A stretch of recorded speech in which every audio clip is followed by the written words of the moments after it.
അഹങ്കാരി, പ്രായത്തിന്റെ തിളപ്പ്. യമാലിനെ കുറിച്ച് പറയാൻ അങ്ങനെ കുറേയുണ്ട്. ഒരു ടീനേജുകാരൻ ബാർസയുടെ അക്കാദമിയിൽ നിന്നും സാവിയുടെ കാലത്ത് ബാർസലോണയുടെ സീനിയർ ടീമിലേക്ക് എത്തുകയും തൻ്റെ 17-ാം വയസ്സിൽ സ്പാനിഷ് അധികായരായ ബാർസയ്ക്ക് വേണ്ടി 100 മത്സരങ്ങൾ കളിക്കുകയും ചെയ്യുമ്പോൾ അവന് ആ അഹങ്കാരം അലങ്കാരം തന്നെയാണ്. 2022-ൽ യമാലിന് 15 വയസ്സായിരിക്കെ ബാർസയുടെ ഫസ്റ്റ് ടീമിനൊപ്പം പരിശീലനം. 2023 ഏപ്രിൽ 29-ന് റിയൽ ബെറ്റിസ് ബാർസ മത്സരത്തിൻ്റെ 82-ാം മിനിറ്റിൽ സീനിയർ ടീമിനായി അരങ്ങേറി. പിന്നീട് ഫസ്റ്റ് 11-ലേക്കും എത്തി.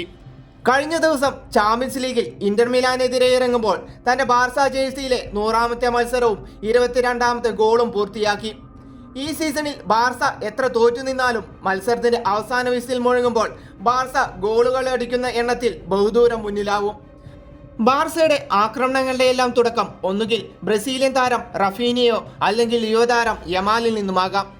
വലതുവെങ്ങിൽ യമാൽ എതിരാളികളെ വെള്ളം കുടിപ്പിക്കുന്നു. അസാധ്യമായ ഡ്രിബിളിങ്ങും കൃത്യതയാർന്ന പാസിങ്ങും യമാലിനെ മറ്റു യുവതാരങ്ങളിൽ നിന്നും വ്യത്യസ്തമാക്കുന്നു. നിലവിൽ റഫീനിയ, ലെവൻഡോസ്കി, യമാൽ ഇവർ 3 പേരും ബാർസ ആക്രമണത്തിന്റെ കുന്തമുനകളാണ്. കോപ്പ ഡെൽ റേ ഫൈനലിൽ മരണം മുന്നിൽ കണ്ട ബാർസ ടോറസിലൂടെ ആയുസ് നീട്ടിയെടുക്കുമ്പോൾ അതിലേക്ക് ബാർസയെ എത്തിച്ചത് യമാലിന്റെ കാലുകളാണ്. ചാമ്പ്യൻസ് ലീഗിന്റെ സെമി ഫൈനലിന്റെ ആദ്യപാദത്തിൽ ഇന്റർ മിലാൻ താരങ്ങളും യമാലിന്റെ നീക്കങ്ങളിൽ പലകുറി വട്ടം കറങ്ങി. അങ്ങനെ എത്രയെത്ര മത്സരങ്ങളിൽ ഗോളടിച്ചും ഗോളടിപ്പിച്ചും യമാൽ തന്റെ ജോലി ഭംഗിയായി പൂർത്തിയാക്കുന്നു. അത് യമാലിന്റെ ആത്മവിശ്വാസമാണ്. ചാമ്പ്യൻസ് ലീഗിൽ നിന്നും ലിവർപൂൾ പുറത്താകുമ്പോൾ തങ്ങൾക്കിനി എതിരാളികളില്ല എന്ന് യമാലിനെ പറയാൻ പ്രേരിപ്പിക്കുന്നതും അതുതന്നെയാണ്. ബാർസയിൽ മാത്രം ഒതുങ്ങി നിൽക്കുന്നതല്ല യമാലിന്റെ ചരിത്രം. ഫുവന്റയ്ക്ക് കീഴിൽ സ്പെയിൻ വിജയക്കുതിപ്പ് നടത്തുമ്പോൾ യമാലിന്റെ പങ്ക് ചെറുതല്ല.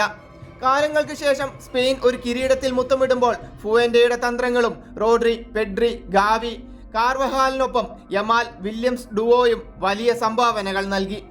വരുന്ന ലോകകപ്പിലും സ്പെയിനിന്റെ പ്രതീക്ഷകൾ ഇതൊക്കെ തന്നെയാണ്.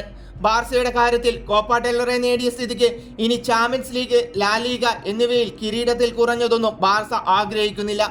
അത് നേടാൻ ബാർസ മിനുക്കി വെച്ച മാരകായുധങ്ങളിൽ ഏറ്റവും പുതിയതും ശക്തിയേറിയതുമാണ് യമാൽ.